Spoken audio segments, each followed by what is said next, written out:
So we've got here a 2012 Chevy Cruze. This one has got drum brakes on the rear, and it's having two issues. The first issue is even if you pull the parking brake handle all the way back, the car will still roll if you're in neutral. The other issue is just driving it, you have to really push on the brake pedal a very far distance before the brakes start to respond. So we're going to take off the rear wheels, take the drums off, and inspect the drum brakes, look for some common issues.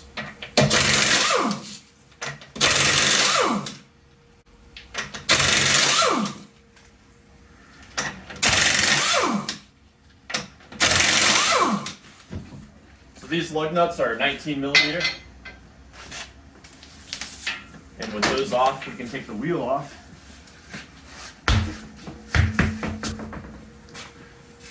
These drums, you can see, they're retained with a Torx bit. So we'll have to get a Torx to take that off. You can pause. We're going to remove this T30 Torx bit. Set the screw aside. Some of these cars may or may not have two rings that slide over the stud. And if you see that there is rings present there, you know that the drum brakes have never been inspected before, and you'll have to use some clippers like this to break the ring and remove it. Now this slides right off. Sometimes you'll have to use a hammer or a mallet to remove that. And so the first thing I'm going to do is actually inspect the drum itself. So I'm just looking for any uneven ridges or cracks or anything like that. These actually look to be in outstanding shape. There's not a very big ridge right there, so these look pretty good. Next, what I do is I just grab the hub and I just spin it around. I check to see if it's notchy or if there's any play in it. I want to see how smoothly it rotates, and this one is rotating just fine. Next thing I inspect is I take some pliers, some needle nose, and I'll gently grab the boot and pull it aside. And what I'm looking for here is brake fluid to come out.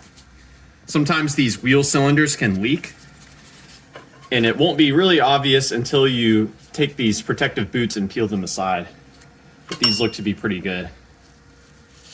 Moving on from that, we're going to inspect the shoes themselves. So you're going to want to look and check for any cracks. Some light surface cracks might be okay, but you're going to want to check to see if there's any crack that runs a very long distance or seems to penetrate deeply into the friction material. And lastly, just looking at the hardware, checking to see if there's any heavy corrosion or damage to any of the springs. And all in all, everything looks great. So at this point, we can move on to the other side and inspect that as well.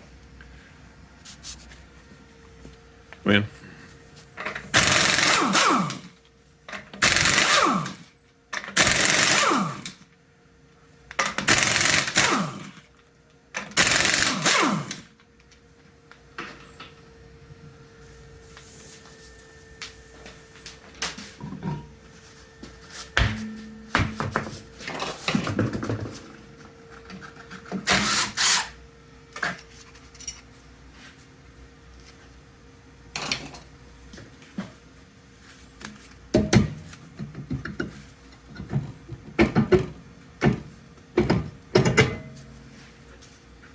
So again, looking at the shoe itself, this one looks great.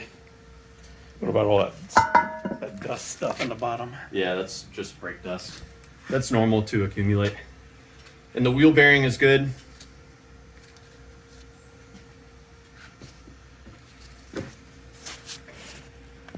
Okay. So now we move on to making the adjustment. The goal of this procedure is to make these shoes spaced properly so that they are just barely making contact with the drum.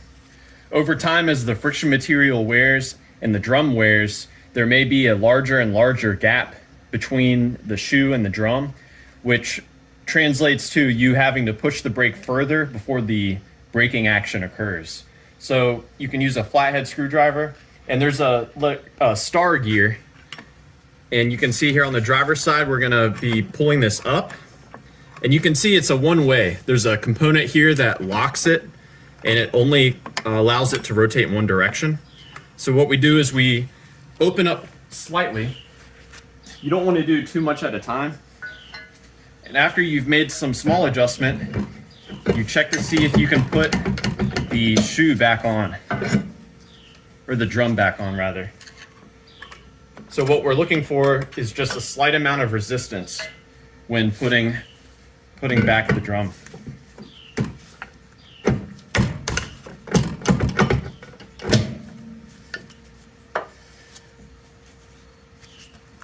So I'm gonna do a little bit tighter than this.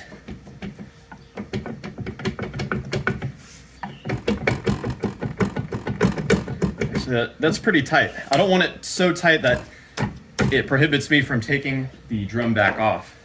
So we're gonna put that back on, reinstall our retaining torque screw here.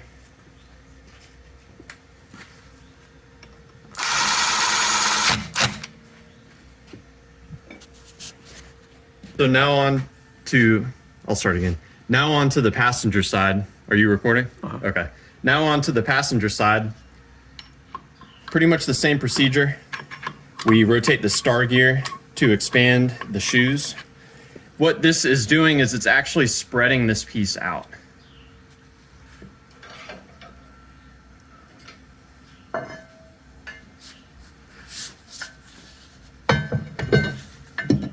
So you can see here, it slides on with ease. And I noticed when disassembling, this side seemed to come apart much easier. So I suspect that it's really only this side that was causing issues.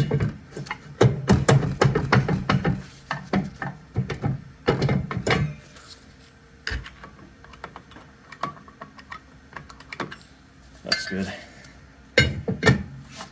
Might be too tight, but we'll make it work.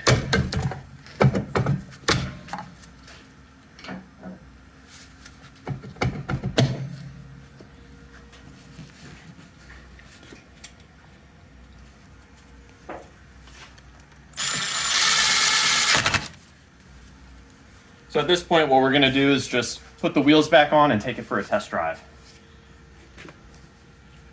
Okay.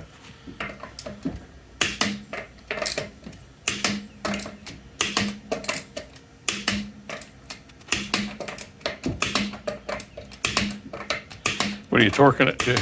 Torquing to 100 foot-pounds.